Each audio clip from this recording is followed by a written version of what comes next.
Hi అండి, welcome back to Lakshmi home maker 99 ఛానల్కి స్వాగతం. ఫ్రెండ్స్, అందరూ ఎలా ఉన్నారు? బాగున్నారా? నేనైతే చాలా బాగున్నానండి. మీ అందరూ బాగుండాలని మనస్ఫూర్తిగా కోరుకుంటున్నానండి ఆ భగవంతుణ్ణి. అయితే మహాశివరాత్రి రోజు శివునికి వీటితో అభిషేకం చేస్తే ఎలాంటి ఫలితాలు లభిస్తాయో అనేది ఈ వీడియోలో మనం తెలుసుకుందామండి. ఎవరైనా ఫస్ట్ టైం మన ఛానల్ని చూసినట్టుగా అయితే ప్లీజ్ లైక్ ఇవ్వండి ఫ్రెండ్స్. లైక్ ఇస్తే కదా నాకు ఈ వీడియో బాగుందా లేదనేది తెలుస్తుంది. దయచేసి లైక్ ఇవ్వండి ఫ్రెండ్స్, ఓకేనా? అయితే ముందుగా నీరుతో అభిషేకం చేస్తే 10 దోషాలు నివారణ అవుతాయటండి. అలాగే పాలుతో చేస్తే 100 దోషాలు నివారణ అవుతాయంట.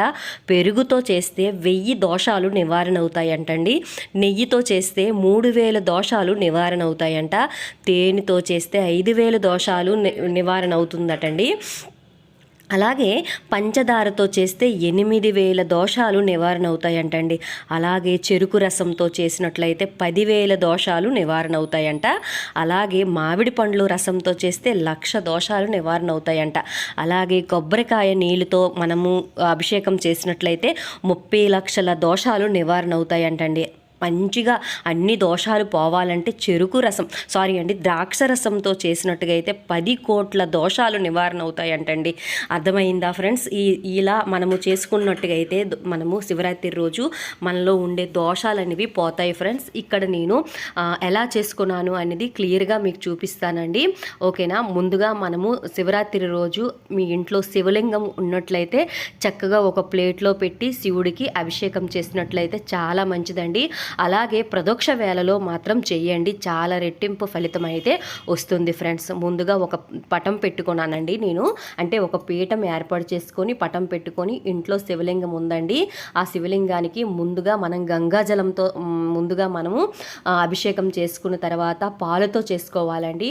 అలాగే స్వామివారికి పంచామృతాలు అనేది ఇప్పుడు నేను చెప్పాను కదండి, స్వామివారికి పంచామృతాలతో మనము అభిషేకం చేసినట్టుగా అయితే చాలా మంచి ఫలితాలు వస్తాయండి.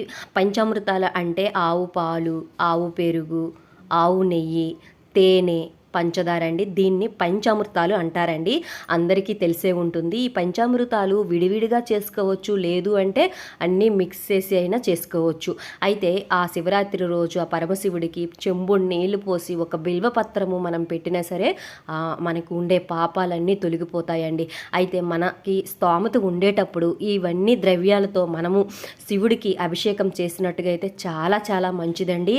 నేనైతే ఇక్కడ పంచామృతాలతో చేసుకున్నాను. ఆ తర్వాత ఇక్కడ మెయిన్ చెరుకు రసం అంటే స్వామివారికి చాలా చాలా ఇష్టం.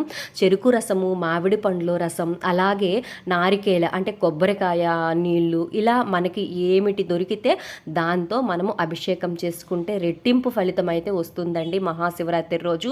అలాగే ప్రదోక్ష వేళలో చేసుకోండి. ఇక్కడైతే నేను మెయిన్ ఇంగ్రీడియంట్ ఏంటంటే ఆవు పంచకం అండి. ఆవు పంచకంతో కూడా అభిషేకం చేస్తారండి. ఆవు పంచకం మీకు పూజ స్టోర్ రూమ్లో దొరుకుతుంది. దాంతో కూడా అభిషేకం చేస్తే దోషాలన్నీ నివారణ అవుతాయండి, ఓకేనా? ఆ తర్వాత ముఖ్యంగా మీ ఇంటి దగ్గర రుద్రాక్షలు ఉన్నట్టుగా అయితే అక్కడ పెట్టి రుద్రాక్ష మాల ఉన్నట్టుగా అయితే లింగం దగ్గర పెట్టుకొని అభిషేకం చేస్తే చాలా మంచిదండి. అయితే ముందుగా మనము పంచామృతాలతో చేసిన తర్వాత చెరుకు రసం, పండ్లు రసాలతో చేసిన తర్వాత ఆ ప్లేట్లో ఉండే వాటర్ అన్నీ వేరే ఇందులో వంపేసుకోవాలండి. వంపేసుకున్న తర్వాత పసుపుతో, ఆ తర్వాత గంధంతో, ఆ తర్వాత కుంకుమతో అభిషేకం చేసుకోవాలి. పూల రేకులతో అభిషేకం చేసుకోవాలండి. ఇక్కడ ఖర్జూరం రసంతో కూడా అభిషేకం చేస్తే రెట్టింపు ఫలితం వస్తుంది.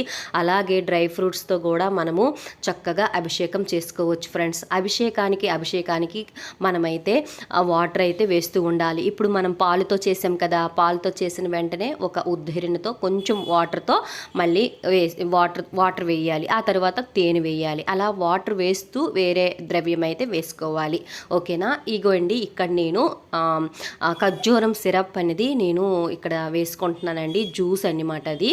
అలా వేసుకొని పూజ చేసుకున్నాను ఫ్రెండ్స్. ఇలా మీరు శివరాత్రి రోజు అభిషేకము ఈ ద్రవ్యాలతో చేసినట్టుకైతే మనకి కోరిన కోరిక అనేది నెరవేరుతుందండి. ఆ మహాశివుడు శివరాత్రి రోజు లింగ స్వరూపముగా అవతరించారు కాబట్టి మనము లింగానికి చక్కగా రుద్రాభిషేకం కూడా చేసుకోవచ్చండి. ఇంట్లో జరిపించుకుంటే చాలా మంచిదండి. అలాగే టెంపుల్ కూడా వెళ్ళి జరిపించుకుంటే చాలా చాలా మంచిదండి. ఈ వీడియో ఇక్కడ ఈ వాటర్ అనేది ఇంటిల్లిపాది తీర్థంగా తీసుకుంటే చాలా చాలా మంచిదండి. అలాగే తీర్థంగా తీసుకున్న తర్వాత ఏదైనా మొక్క పొదల్లో వేసేయండి ఈ వాటర్. రుద్రాక్ష అంటే మనము అభిషేకం చేసిన వాటర్ అనేది చెరువులైనా మీకు చెరువు దగ్గరలో ఉన్న కాలువల దగ్గర ఉన్న కలిపేయండి.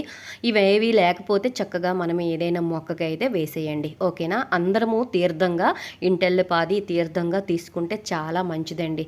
ఈ వీడియో మీకు నచ్చుతుంది అనుకుంటున్నానండి. నచ్చితే లైక్ చేసి సబ్స్క్రైబ్ చేయండి ఫ్రెండ్స్. ఈ వీడియో ఎలా ఉందో కామెంట్ కూడా చేసి లైక్ ఇవ్వండి friends. Okay friends, bye friends. సర్వేజన సుఖనో భవంతు.